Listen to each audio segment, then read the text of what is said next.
ഇന്ന് എൻ്റെ അമ്മേൻ്റെ പിറന്നാളാണ് കേട്ടോ. രാവിലെ തന്നെ അമ്മ വിളക്കൊക്കെ കത്തിച്ച് അമ്പലത്തിലൊക്കെ പോയി വന്നിട്ടുണ്ട്.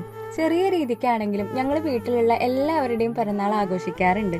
വീട്ടിലുള്ളതെന്ന് പറയുമ്പോൾ അമ്മയുടെ തറവാട് വീടിനടുത്തായതുകൊണ്ട് അവരും ഈ കൂട്ടത്തിൽ ഉൾപ്പെടും കേട്ടോ. തലേ ദിവസം തന്നെ പച്ചക്കറികളൊക്കെ അരിഞ്ഞു വെക്കും കേട്ടോ.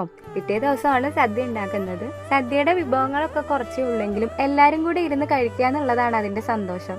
ഇപ്പൊ വിളമ്പിക്കൊണ്ടിരിക്കുന്നത് ഗണപതിക്കാണ് കേട്ടോ. വീട്ടിൽ എന്തെങ്കിലും വിശേഷ ദിവസം ഉള്ള സമയത്ത് ഗണപതിക്ക് വിളമ്പിയതിനു ശേഷമേ എല്ലാവരും കഴിക്കാറുള്ളൂ. വിശേഷ ദിവസം എന്ന് പറയുമ്പോൾ പിറന്നാൾ മാത്രമല്ല കേട്ടോ, വിഷു ആണെങ്കിലും ഓണാണെങ്കിലും ഒക്കെ തന്നെ ഇങ്ങനെയാണ്. ഇവിടെ പൊതുവെ പിറന്നാളിന്റെ അന്ന് ആളുടെ വയസ്സ് പറയാൻ പാടില്ല എന്ന് പറയാറുണ്ട് കേട്ടോ. അതുമാത്രല്ല 2 വാട്ടിയ ഇല വെച്ചിട്ടായിരിക്കും പിറന്നാളുകാർക്ക് അന്ന് സദ്യ വിളമ്പുന്നത്. അമ്മമ്മയായിരിക്കും കേട്ടോ അന്നത്തെ ദിവസം ചോറ് വിളമ്പി തരുന്നത്. പിറന്നാളുകാര് 2 തവണ ചോറ് വാങ്ങി കഴിക്കണമെന്ന് നിർബന്ധമാണിത്രേ. അത് മാത്രല്ല വിളമ്പുന്ന സമയത്ത് മതിയെന്നും പറയാൻ പാടില്ല. നമ്മളെ കൊണ്ട് ഒരുപാട് ചോറ് കഴിപ്പിക്കാനായിരിക്കും അല്ലേ. സദ്യ വിളമ്പിയതിനു ശേഷം ഈ തുളസി തീർത്ഥം തരും. ഇതിങ്ങനെ 3 തവണ ചുറ്റിച്ചിട്ട് കുടിച്ചതിന് ശേഷമാണ് നമ്മൾ കഴിക്കാൻ തുടങ്ങുന്നത്. ഞങ്ങളെക്കാളും വലിയ പായസ കൊതിയുത്തി ഇവളാണ് കേട്ടോ. എത്ര കിട്ടിയാലും കഴിച്ചോളൂ. സദ്യ ഒക്കെ കഴിച്ചിട്ട് ഞാനും ഏട്ടനും കൂടെ അമ്മയ്ക്ക് ഒരു ചുരിദാർ വാങ്ങിക്കാൻ പോയിട്ടോ.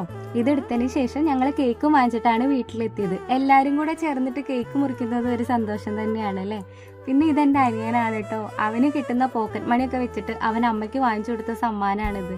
സമ്മാനങ്ങളുടെ വലിപ്പോ സദ്യയുടെ വിഭവങ്ങളുടെ എണ്ണോ ഒന്നും അല്ല കേട്ടോ. എല്ലാവരും കൂടെ ഒരുമിച്ച് എത്തുന്നതാണ് കേട്ടോ ഓരോ പിറന്നാളും മനോഹരാക്കുന്നത്.